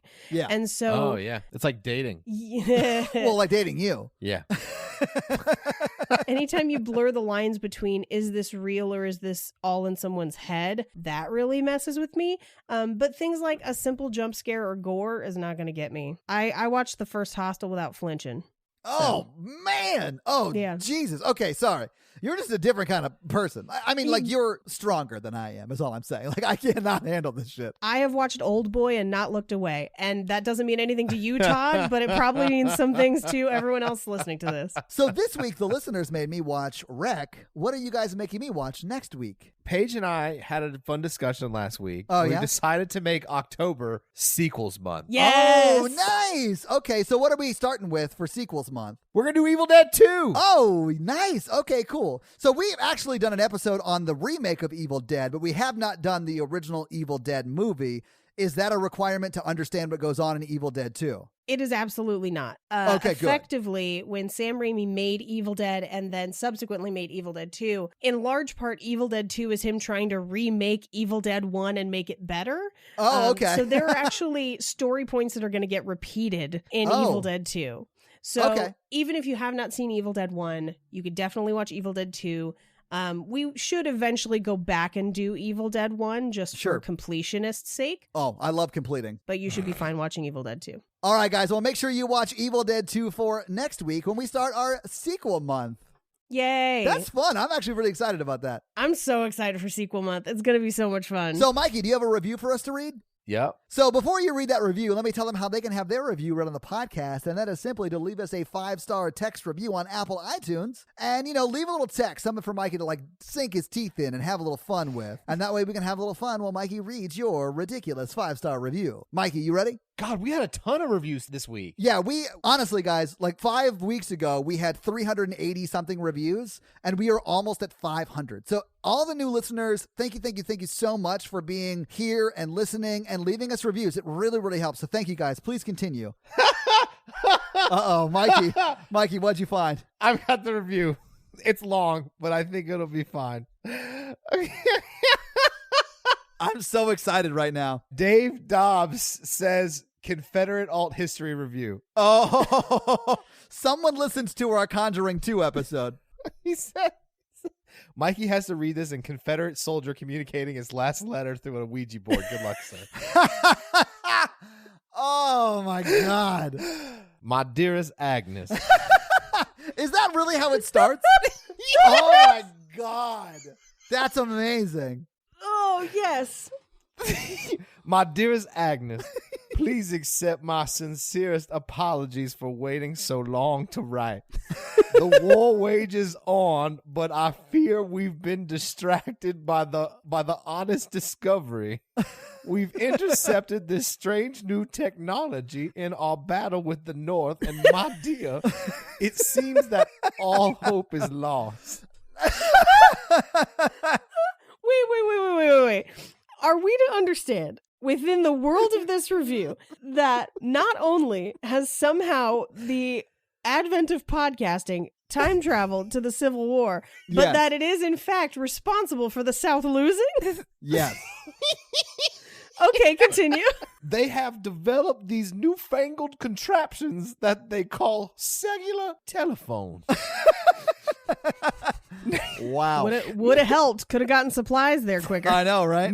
No one is entirely sure how they work, but by God, the communications found within these devices will make you fall to your knees in shock and horror. Oh, my God. It keeps going. Speaking of horror, one of the communiques seemed to originate from a group of Yankee spies. Communiques? I like that we were called Yankee spies. Located somewhere below the Mason-Dixon line. They speak of moving pictures filled with terrible things, spirits and horrors from which the mind cannot begin to fathom. Oh, my God. These men, known only as Todd and Mikey, as well as their female companion, Paige, speak of these horrors with such carefree levity as if scoffing in the face of the devil himself. Oh! Could it be that they've made some pact with Satan to ensure the North's victory? Sure. That's it. Yeah. Dearly beloved, I fear the end is very fucking nigh. Oh, my goodness. Yeah. Not only for the South and the Confederacy, but for humanity as well. Forgive me again, my love, for cutting this missive short, but the men are screaming of some flying machine spitting fire on our ranks in the front line. Oh, my God, it's Flamecopter. Oh, my God, he wrote Flamecopter into his review. God help us all. I love that Flamecopter is now responsible for the South losing the Civil War. Shit. And then the non-Confederate letter style, he says, seriously, though, 5 stars. I cannot begin to convey how amazing this podcast is. I love the host, the guests, and the rest of the amazing community these people have built with my whole heart. Thank you guys so much for the hours upon hours of amazing content. 5 stars. That is an amazing. Who was that again? That was an amazing Bill review. Compton. That's who it was. I thought it was Ken Burns. Dave Dobbs. Dave Dobbs, you're the man. Thank you so much for that amazing One of the review. funniest review. I did not read the whole thing as I was going through it, so stuff would just come up and it'd be so funny. Oh, that's amazing. Thank you so much, guys. And if you want to put that much effort into your review, we encourage you to leave us a 5-star review on Apple iTunes so we can read it and have a little fun. So we are a member of the Consequence Podcast Network, so if you would, please check out all of their great shows and their website at consequenceofsound.net. And if you want to check out our website, it's at horrorvirgin.com, where you can get links to the merch store and a lot of great stuff there. And if you want to help financially support the show, please do by going to patreon.com/horrorvirgin, where you can get a lot of great levels and a lot of great perks, hours and hours of bonus content, hours and hours of bonus episodes, ad-free director's cut of the regular Monday episode drops that you actually get on Sunday. A lot of great stuff. And we actually just opened up 10 more Burn It Down level spots. So if you've been wanting that weekly shout out, but it had been sold out for over a year, get on it now, because there are 10 more spots and they will probably go pretty quickly.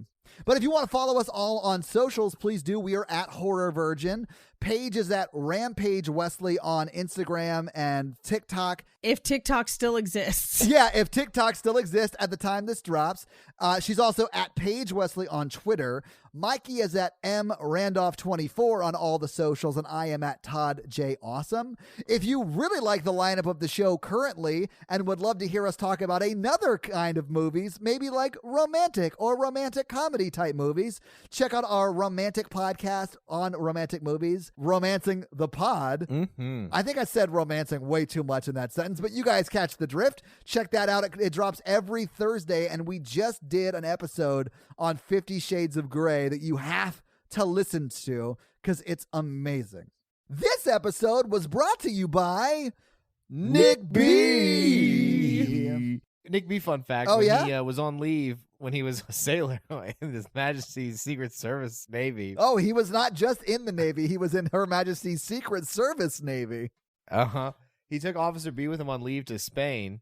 Oh, that makes sense. A little R&R. And then Officer B bit a little girl, and they destroyed a whole building there. I'm not really sure what happened. Was but Officer B infected with some sort of zombie virus? You know what? I'm not one to say. Also, maybe ate some chocolate. Either or, really. It was a chocolate crucifix, so it cured him. The power of Christ and cocoa bean compels you. This episode also brought to you by Ori. So Ori, I don't know if we've talked about this before, but Ori is a health officer, and she recently was called into a building that was quarantined because of a zombie outbreak, and she volunteered to go inside and try and give them all injections to cure them. But from what I understand, she's going to be fine. They're still there, though. I don't know. They've been there for a few days. Thank you, Ori, for doing the work that you do to keep us all safe from the zombie virus. We now return you to another episode of The Patreonicals. This is a very special episode. Oh, okay. Are we all going to learn something about racism or sexual abuse or drugs or something like that? All 3. Oh, no, Mikey. All right. The relationship headed to Sweden because that's what the submarine told them to do. Right. They set sail. It's not a sailing boat. It's like a motor. It's a cruise liner. But Yeah. don't you still say set sail? They set sail? I don't think that Kate was out there literally setting up sails on this motored boat. Technically, I guess she could just move them with her telekinesis powers. She could fly them there, but no, she's busy doing other things. That's a great idea. So when they get to Sweden, Kate just takes the boat out of the water and flies it to where they need to go. Where in Sweden did they need to go? Orkaborka. Oh, no. Oh my God, the famed city of Orkaborka, Yeah. home of the Orkaborka. Swedish chef. Uh-huh. Yes, it's home of the Swedish chef. It's also where they filmed Swedish Casablanca. Here's looking at you, Orca Borka. Horga's Orkaborkering at Yugaborka. Ancestral home of IKEA. Okay, we're getting off track. That's fine. Yeah, we are. Okay, so the ship lands. They're like, why did the submarine tell us to go here? And Sweden was not affected by the Sunny D virus, basically, and is under Interesting. complete control by the Illuminati. So all these people gather around, and some of them, like it's some robot guards, Illuminati robot guards, and they're like, "You guys need to wait here or whatever." So then, Interesting. this guy dressed like the Swedish chef. Oh no. Yeah. Well, he just looks like him. He's not like in costume, Oh, okay. but he doesn't look like a Muppet. He looks like Matt's. Oh no, it's Matt's. It is. It's Matt's. He's bringing his own Swedish fun fact this week. Yes. Matt's is like, you shouldn't have came here. And they're like, we know you're a member of the Illuminati. Like, that's what Matthew says. He's like, we know, like, a crashed Illuminati sub in the Bahamas told us that you're a member. And he's like, it's like, now that you know that, I have to kill you guys. That sucks. I mean, that makes sense. I'm hoping no one finds out I'm a member of the Never mind. So, like, Tristram's with him, the robot, and he uses his robot gun arm like Mega Man and just tries to shoot him real quick. And Swedish Chef Matt just throws a wooden spoon at him. Oh, and then no. impales in his chest Oh, no. and flies back. He has, like, super strength and weaponized kitchen utensils. Weaponized kitchen utensils. You went with spoon when knives are in kitchens. That to me is amazing. But I mean, listen, if I learned anything from Robin Hood, Prince of Thieves, it's that you should use a spoon, you twit. It'll hurt more. He threw it so hard it impaled him. It's supposed to show you guys how strong Matt's is. It's a storytelling technique. I mean, yeah. He truly is the master chef. Oh, yes. And since there's regular people trying to kill them too, Isaac is like, finally, and he just starts eating a bunch of random sweets. I forgot Isaac is a cannibal. Like, that is something that he has been sleeping on for episodes. He has been doing so good with it, but these guys are evil, so he was like, fine, finally. Yeah, he had like 6 months on the wagon, but now he is off. Uh-huh. And so Eddie calls on the Swedish wolves to aid them in battle, like Aragon or whatever. And a bunch of wolves come and start attacking the robots and people. It's a big... There's so much fighting going on in Orca Borca, Sweden about this. And then... Jesus Christ. Here's the rough part about eating Swedish people. You got to put them together first. Oh, I thought you were going to say how sweet their meatballs are. Lingonberry. Ooh. K-Roon punches one guy in the face because he wanted to try it out. But then he hurt his hand and ran back to the relationship. You wanted to try it out? Because he's an alien, Paige. Aliens can't punch people. Didn't he run like a fight club at Moonderdome? Yeah, he didn't run it. He was like the television show host. He's Stanley Tucci in Hunger Games. He's that guy. Oh, yeah. That's exactly what he's like, Yeah. but blue. He's blue skin. The Tooch is loose. The tooch is loose. And he's got that same pink hair, like like a George Washington wig. Jealous. So he's climbed up back on the relationship and is crying because he hurt his hand. Aw, Karoon. Kate's killing a bunch of people, and she pins down Matt's, the Swedish chef guy. Oh, yeah? And her and Matthew are like, hey, like, how do we stop Chippendale? And then Matt's was like, he's throwing KitchenAid mixers at people and stuff and killing them. That would hurt. Yeah, it Yeah, would. and then he really hurts Eddie. He like throws a strainer at him. A strainer? Uh-huh. Okay. And hits him in the foot, and he can't walk. He's like his foot's like shredded up real bad. He's got a strained ankle. A strained ankle. I love it. Okay, nice. I see where you went with that. That's great. So Kate finally pins him down. He's like, Chippendale's weakness is they're deep in an underground bunker with the remnants of the American government in the North Dakota, America. In the North Dakota, America. And the South Africa and the such as and Americans. Okay, so anyway, Matt's is like, if you kill me, all of Sweden blows up because I have a kill switch on my heart. All of Sweden? Yeah. That's a bit too much, I think. That's way overdoing it. That's exactly what Matthew told him. Wow. And he was like, fuck you, bro. So anyway, Kate pulls his fingers off one by one with telekinesis. And then Isaac eats them. And then he finally tells him the code to get into the bunker. You just see Kate ripping them off with her mind powers. And then Isaac is just picking them up on the floor, like eating them like chicken wings. Like, what's next? He's really excited about being able to eat people again. Then Kate just gets extra angry, and she takes the spoon out of Tristram. Yeah. And then she carves his heart out with it because that's where the kill switch is. Oh God! And it like looks like eating cereal, but really disgusting. Then Tristram was like, "I need a heart," so he like puts the heart in the hole that the spoon left. Oh my! And Tristram is keeping the God. heart beating inside his cybernetic body. He's like the Tin Man at the end of Wizard of Oz. Yeah. So at the end, he connects back to the relationship, and then Kate makes the fly back into the ocean, and they're headed back to America. The end. Oh my God! For this week.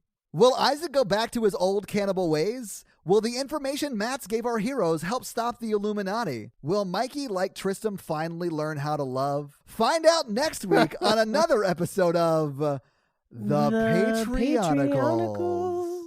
That's it for us this week, guys. I'm Paige. Not Mikey. And I'm your horror virgin Todd, guys.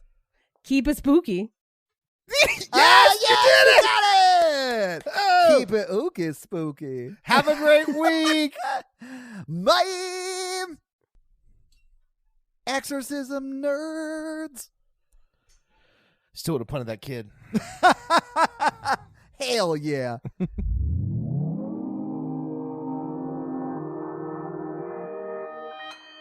Consequence Podcast Network.